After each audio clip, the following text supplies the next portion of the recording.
नमस्कार, इनक्रेडिबल अलीराजपुर के इस एपिसोड में आपका स्वागत है। इसमें आज हम आपको एक ऐसी दुर्लभ जगह के बारे में बताएंगे जो अभी तक छिपी हुई है। हम इस समय तीती गांव में मौजूद हैं और यहाँ पर एक शख्स को एक सपना आता है और उस सपने के बाद उसे ये हुक्म मिलता है कि वो एक ख़ास जगह पर खुदाई करे। वहाँ पर एक बावड़ी है और वहाँ पर उसको कई सारी धार्मिक प्रतिमाएं मिलेंगी, भगवानों की प्रतिमाएं मिलेंगी। खुदाई हुई और प्रतिमाएं निकली।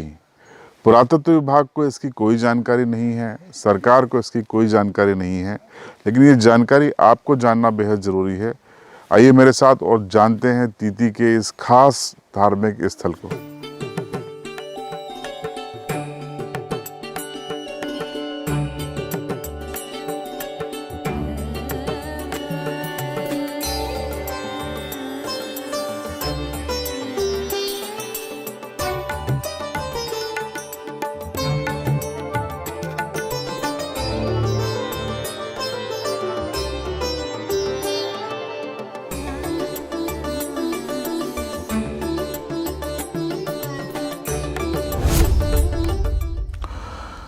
तो मैं आ गया हूँ तीती गांव के पटेल फलिये में, और ये जो आप मेरे पास ये एक कुआं सा देख रहे हैं, दरअसल ये प्लेन हुआ करता था और एक शख्स को सपना आया और ये कहा गया कि इसकी खुदाई करो, यहाँ पर भगवान की मूर्तियाँ निकलेंगी। और उसके बाद पहले मैनुअल तरीके से, फिर जेसीबी से इसकी खुदाई की गई। कई मूर्तियाँ निकली हैं और अभी भी आप देख सकते हैं। तो ये जो अवशेष हैं ये मूर्तियों के ही अवशेष हैं। थोड़ा जूम करके आप देखेंगे तो कई सारी देवी देवताओं की प्रतिमाएं भी उस पत्थर पे आपको दिखाई दे रही हैं। अनुमान है कि दर्जनों यहाँ पर और प्रतिमाएं मौजूद हैं और इसको देख के साफ लगता है कि यहाँ पर कोई न कोई बावड़ी रही होगी और उस बावड़ी में इन प्रतिमाओं को कई सालों पहले फेंका गया होगा। तो पहले आप ये यहाँ से एक सीन देखिए कि जो निकली हैं इस बावड़ी से वो प्रतिमाएं कौन कौन सी हैं। ये देखिए, एक ये प्रतिमा है, थोड़ा सा आप वहाँ देख पा रहे हो तो वहाँ एक प्रतिमा है, और यहाँ पूरी सीरीज आप देख सकते हैं। ये जो आप सीरीज देख रहे हैं, ये गांव वालों ने एक बाकायदा चबूतरा बना दिया है जो यहाँ के भक्त हैं, और यहाँ एक बैठक व्यवस्था हो गई है, पूजा पाठ होती है, भजन होते हैं, भागवत कथा भी हो चुकी है। तो जूम करके आप बताइए कि कितनी जो प्रतिमाएं यहाँ पे आपको दिखाई दे रही हैं ये यहाँ पर पहुँची हैं। तो आज से करीबन 3 महीने पहले, यानी कि नवरात्रि में 2019 में ये सपना आया था। और ये आप फिर से एक बार देखिए, ये वो अब बावड़ी की शक्ल दिखने लगी है। पहले ये प्लेन जगह हुआ करती थी जहाँ पे हम खड़े हैं उसी तरीके से। और ये देखिए यहाँ पर ये जो यहाँ से जितने भी मूर्तियाँ निकली हैं उनको यहाँ पर स्थापित किया गया है। आपको इन मूर्तियों के बारे में मैं बताऊंगा।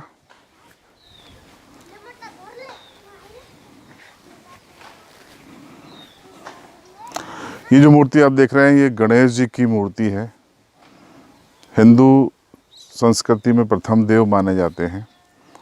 और यहाँ अन्य जो मूर्ति आप देख रहे हैं उनमें कुछ का क्षरण हो गया है, लेकिन साफ दिखाई दे रहा है कि घोड़े हैं, ऊँट की शक्ल भी है। ये लक्ष्मी देवी की मूर्तियाँ भी बताई जाती हैं और ये ग्रामीणों की ओर से पूजा पाठ भी हो रहा है। ये देखिए, ये जो तलवार दिखाई दे रही है ये शायद कालिका माता की मूर्ति है। और ऐसी ही अन्य मूर्तियाँ यहाँ पर आप देख सकते हैं।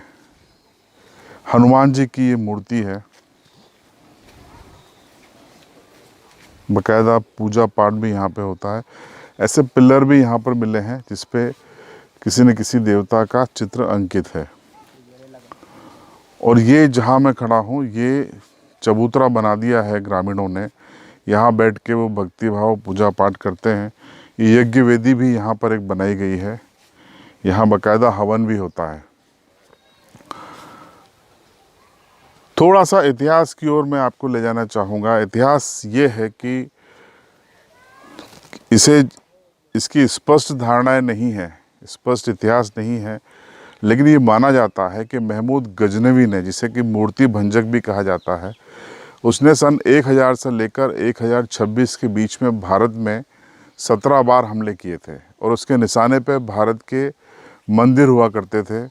वो मंदिरों को तहस नहस कर देता था। जो देवी देवताओं की प्रतिमाएं हैं उनको तहस नहस करके गड़वा देता था, नदी नालों में फिकवा देता था, कुएं बावड़ी में फिकवा देता था। बताते हैं कि 1026 में उसने अपना अंतिम आक्रमण किया था। 1027 में उसकी मौत हो गई थी और उस समय उसके निशाने पे गुजरात का सौराष्ट्र था। और बताया जाता है कि वो इसी इलाके से, यानी कि जहां हम खड़े हैं, इसी इलाके से गुजरा था और लक्ष्मणपुर, जिसे आज लक्ष्मणी कहा जाता है, वहाँ पे करीबन 1000 छोटे बड़े जैन और हिंदू मंदिर हुआ करते थे। उस पूरे लक्ष्मणपुर को उसने तहस नहस कर दिया था, धराशायी कर दिया था और उसकी तमाम मूर्तियाँ इस इलाके में इधर उधर फिकवा दी थी। आज भी लक्ष्मणी के 10 किलोमीटर के सराउंडिंग इलाके में जब आप खुदाई करते हैं तो कहीं न कहीं देवी देवताओं की प्रतिमाएं मिल जाती हैं। तो लक्ष्मणी से बेहद करीब है ये तीती, करीबन 4 या 5 किलोमीटर की दूरी पे है। और एक पुरानी बावड़ी जो कि ढक चुकी थी, उसमें ये मिली है। एक स्वप्न के जरिए ये प्रकट हुई हैं। एक शख्स को स्वप्न आया और कहा गया कि यहाँ पर देवी देवता की प्रतिमाएं हैं, निकालिए। तो ये अनुमान यही है, स्पष्ट तौर पे नहीं कहा जा सकता कि महमूद गजनवी के हमले में ये सारी मूर्तियाँ एक बावड़ी में फेंकी गई होंगी। अब वो अलग अलग तरीके से प्रकट हो रही हैं। लेकिन जो भी हो, चूँकि प्राण प्रतिष्ठा इन मूर्तियों की रही होगी और इसीलिए ईश्वर, चूँकि हिंदू संस्कृति में माना जाता है कि कण कण में बसे हैं राम या ईश्वर, तो प्रकट हुए हैं। लेकिन विडंबना ये है कि 3 महीने से ज़्यादा का वक्त हो गया है, प्रशासन का कोई अफसर पटवारी यहाँ पे नहीं आया, न समाज के जिम्मेदार धनाढ्य लोग, राजनीतिक लोगों ने यहाँ का रुख किया कि इस जगह को थोड़ा सा पवित्र जगह बना दिया जाए, एक सुरक्षित जगह बना दिया जाए, एक मंदिर बन जाए जहाँ पर ये फिर से प्रतिष्ठा हो सके। पुरातत्व विभाग इस सब के बीच में कहाँ है वो भी पता नहीं है। यहाँ जो लोग सेवा कर रहे हैं वो बेहद गरीब हैं, मजदूरी करते हैं या किसानी करते हैं। अपने स्तर पर चंदा करके जो भी कर सकते थे उन्होंने ये किया है। लेकिन अब जिम्मेदारी सरकार की है, प्रशासन की है, पुरातत्व विभाग की है। कुछ लोगों से मैं आपकी बात कराऊंगा। मेरे साथ इस समय बहादुर मौजूद हैं। आप देखिए, इनका मैं परिचय करा दूं। ये अब यहाँ के सेवादार हैं, एक तरह से पूरे पुजारी हैं यहाँ के। यही वो शख्स हैं जिनको आज से 4 महीने पहले सब स्वप्न आया था और इनसे जानते हैं पूरी डिटेल क्या है। क्या नाम है आपका? बहादुर। तो बहादुर भाई, क्या कहानी है? आप कहाँ पे थे जब आपको सपना आया? ये गुजरात में मतलब में तो फिर सपने आए थे। तो फिर वो गुजरात में गोदा आचरी जा घर पे, तो वो हनुमान जी कह रहे कि तो यहाँ वो बावड़ी है, तो बावड़ी के पानी अंदर लेके लेने भराई में, तो कैन लेके बाहर निकली। तो फिर वो ठुटड़ा मैं दे दो, यहाँ को दो, वो 2-3 दिन में के खुदा दे। तो मैं नानपुर गई, नानपुर को दो JCB लाई, तो JCB बार खुदाड़ दे यहाँ। तो फिर नवरात्रे में फिर बताने में लग गई सपने। तो फिर उसको पानी उठाड़िया, पानी नाले में छोड़ दे दो, नहीं होते न वो यहाँ खुदने लगी। तो खुदे में बेटा तू पानी उठाड़ दे, आप दिखाई जासे। कहते होते मैं पानी उठाड़ी तो मूर्ति आप दिखाएगी। फिर होते उसको निकालना 2-4 दिन मानसे के बुलाई, मैं बाहर निकाल ले दी। तो कौन कौन सी भगवान की मूर्ति यहाँ पे निकली है? ये है वो खुड़ेल माता, ने वो नेवा माता, ये आया माता, इतने निकले। हाँ, वो उसमें वो घोड़ेल में एक रामदेव नु घोड़े ये बोल रहा बाकुन पता ही नहीं दे रहा वो उसमें कि नाव नहीं बता अच्छा, रहे। अभी हमने देखा बावड़ी में अभी भी कुछ है क्या? आपको सपना आता है? ये कलका माता नु बता रहे, एक ही बता रहे, फिर अभी नहीं बता रहे, पुन एक और बता रहे, दूसरी तो वो निकल रही।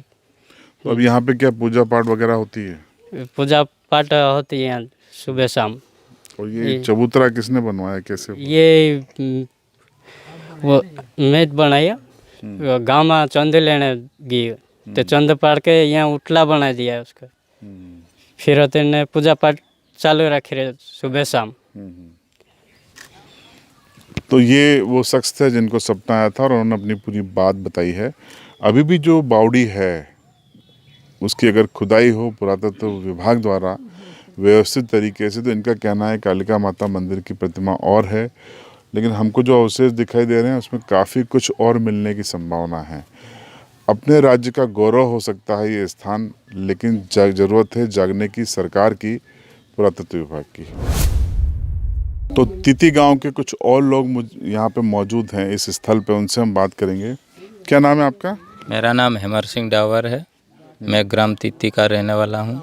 अच्छा, यहाँ के बारे में अब आपका क्या सोचना है? धार्मिक स्थल बन गया है, यहाँ के लिए हमको ये सोचना है कि अधिक से अधिक लोग मंदिर के लिए सहयोग करें, और मैं मेरी तरफ से आज सबके सामने ऐसा प्रयास कर रहा हूँ कि एक ट्रिप मेरी तरफ से ईंटें इस बाउंड्री के लिए देना चाहता हूँ। और मैं कुछ लोगों से आह्वान भी करना चाहता हूँ जो समझदारी से मतलब भगवान के प्रति आस्था रखते हैं, तो कुछ भी जो उसके दिल से मतलब जो भी दान दक्षिणा दे और उस मंदिर की अच्छे से अच्छा स्वच्छ जगह बनाने की कोशिश करे, यही मेरी सबसे इच्छा है। बहुत बढ़िया, अच्छी सोच है आपकी। यहाँ के समाज को मैं कहना चाहता हूँ कि यहाँ पे आए और इस नए मंदिर का निर्माण करे, और प्रशासन से भी यही मांग है हमारी कि यहाँ पे जितने भी लोग इस माध्यम से मेरी बात समझ रहे हैं उन्हें लगना चाहिए। इस तिती गांव में इतनी अच्छी जगह हमें सपने में भी नहीं मिलेगी, ये हमारी सोच है। और क्या नाम है आपका? मेरा नाम नीलेश मौर्य, नानपुर। आप बताओ, आप क्या सोचते हैं? ध्यान होना चाहिए ना सरकार का? ध्यान होना चाहिए सरकार पे। अभी क्या स्थिति है? अभी कोई नहीं यहाँ पर, तो अधिकारी कोई आए नहीं अभी फिलहाल में। तो इसके मंदिर बनना चाहिए, गांव में धर्म परिवर्तन भी होएगा और जागरूक होएगा गांव में। क्या नाम है आपका? मुकाम मौर्य। अब ये हमारे संवाददाता हैं नानपुर के जितेंद्र वाणी, इन्होंने ही मुझे इस स्थल की सूचना दी थी, इनसे बात करेंगे। आपको ये सूचना कब मिली थी और फिर आपको क्या लगा अभी तक की जानकारी में कि प्रशासन का, पुरातत्व विभाग का क्या रुख है? भैया, इस विषय को लेकर यहाँ से ग्रामीण जो थे वो बहुत परेशान थे। उन्होंने लगा कि नहीं अपन इसको मीडिया के माध्यम से इसको अपन गांव अधिकारियों को अवगत कराए, लेकिन इस माध्यम से ये आए थे मेरे पास 3 माह पहले। मैंने कोशिश भी करी थी, लिंक के माध्यम से चलाई, इसका प्रचार भी करा था। उसके बाद जिले से कुछ अधिकारी आए भी थे, लेकिन उन्होंने यहाँ के कुछ शिक्षित पढ़े लिखे लड़कों ने यहाँ तक कि 181 पे 181 पे भी शिकायत की, कलेक्टर महोदय को भी इस बारे में अवगत करा दिया है, लेकिन वो अपील से अपील कर रहे हैं, आवेदन पे आवेदन दे रहे हैं, लेकिन इस और प्रशासन इस यहाँ जगहों की ओर ध्यान नहीं दे रहा है।